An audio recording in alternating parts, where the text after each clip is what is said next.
ముందుగా మందపాటి తపాలు తీసుకోవాలి. కేజీ మాంసం అయినా సరే పెద్ద తపాలు తీసుకోవాలి. దీనిలో ఉంది ఈ కిటికే. పెద్ద తపాలు తీసుకుంటే ముక్క చితక్కుండా ఉంటుంది. అలాగే నూనె వేసుకున్నాను. నూనెతో పాటు నేను నెయ్యి కూడా వేస్తాను. నాన్ వెజ్ వాసన రాకుండా ఉండాలంటే తాలింపులో నెయ్యి వేసుకోవాలి. తర్వాత ఆవాలేసాను. తర్వాత యాలకులు, లవంగాలు, దాల్చిన చెక్క వేశాను.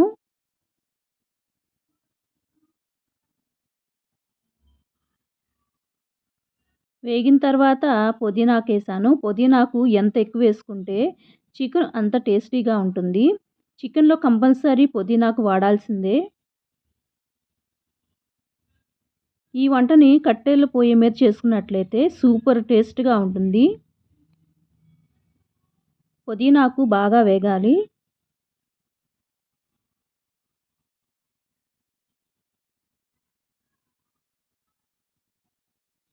తర్వాత అల్లం చిన్నులపాయ పేస్టు,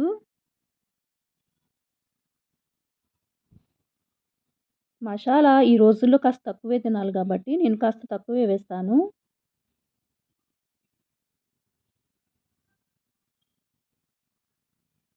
తర్వాత కొబ్బరి మెత్తగా పేస్ట్ పట్టుకున్నాను. ఆ కొబ్బరిని వేసుకున్నాను.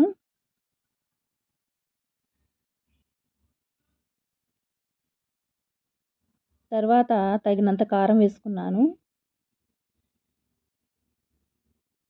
తగినంత పసుపు.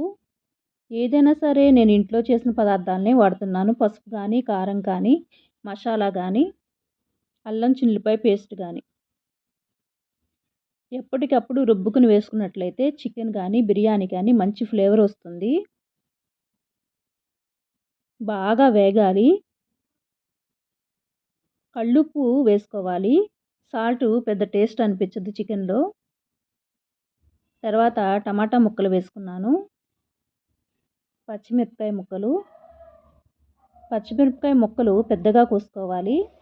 తర్వాత ఉల్లిపాయలు వేసుకున్నాను.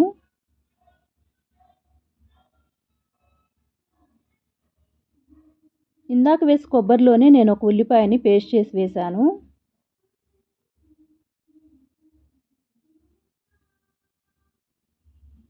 బాగా వేగాలి.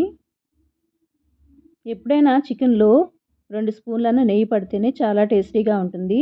ఇప్పుడు ఆ ఆయిల్ అంతా బయటకు వచ్చేస్తుంది. అప్పుడు మనం చికెన్ ముక్కలు వేసుకోవాలి. చికెన్ ముక్కలోని నీరంతా బయటకు వచ్చేటట్టు ఉన్నప్పుడే నీరు పోసుకోవాలి. ముందైతే నీరు పోసుకోకూడదు.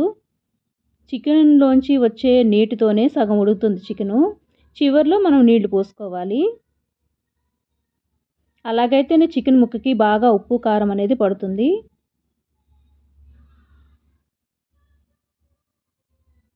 ఎక్కువ సార్లు గంటెతో తిప్పకూడదు. తెపాలతోనే ఎగరేసుకుంటా ఉండాలి చికెన్ ముక్కల్ని.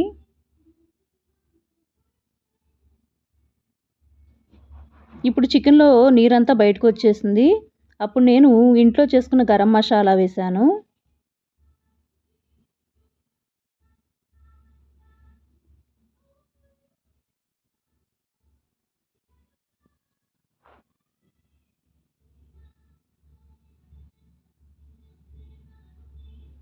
ఇప్పుడు కొత్తిమీరాకు వేసుకోవాలి. కొత్తిమీరాకు కూడా నేను చాలా ఎక్కువ వేసుకుంటాను చికెన్‌లో. కొత్తిమీర తినడం అనేది చాలా హెల్తీ.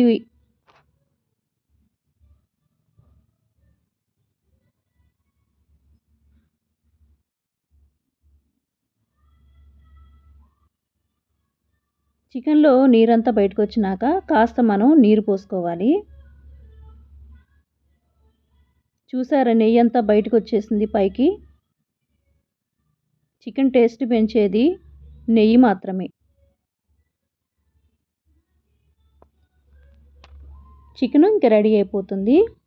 ఇప్పుడు పలావ్‌కి దీనికి కూడా పెద్ద పాత్రే తీసుకోవాలి. వెడల్పుగా ఉండాలి. అప్పుడే బియ్యం ఇరక్కుండా ఉంటుంది. నేను మాత్రం నెయ్యే వేసుకుంటాను బిర్యానీలోకి, పలావ్‌లోకి గానీ.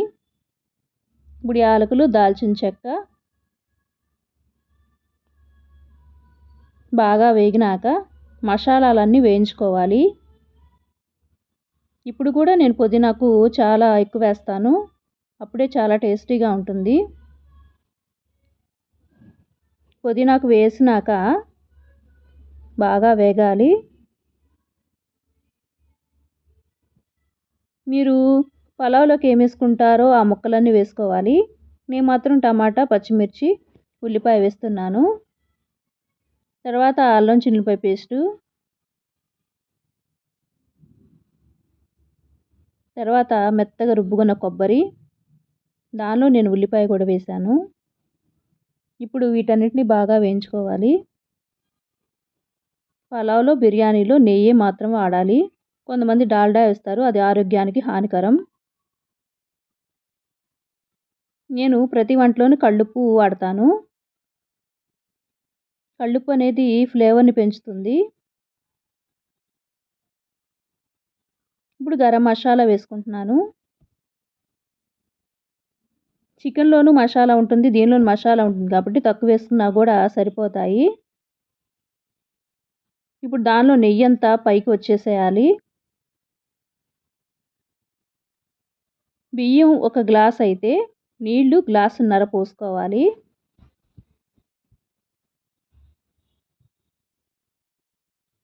పాత బియ్యం అయితే 2 గ్లాసులు నీళ్లు పడతాయి, కొత్త బియ్యం అయితే 1.5 గ్లాస్ సరిపోతుంది.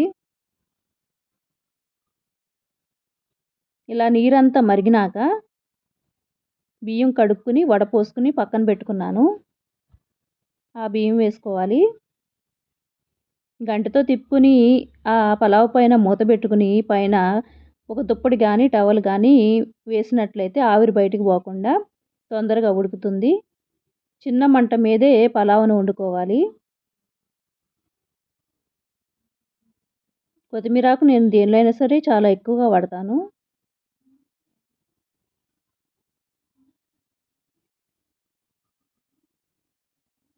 ఇప్పుడు మూత పెట్టుకోవటమే.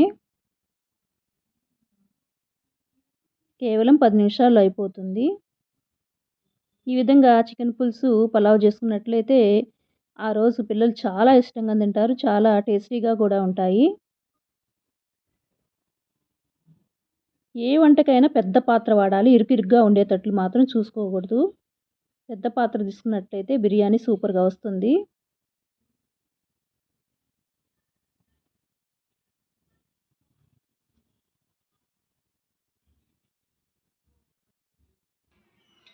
చూసారా పొడి పొడిలాడితే ఎంత చక్కగా వచ్చిందో పలావు.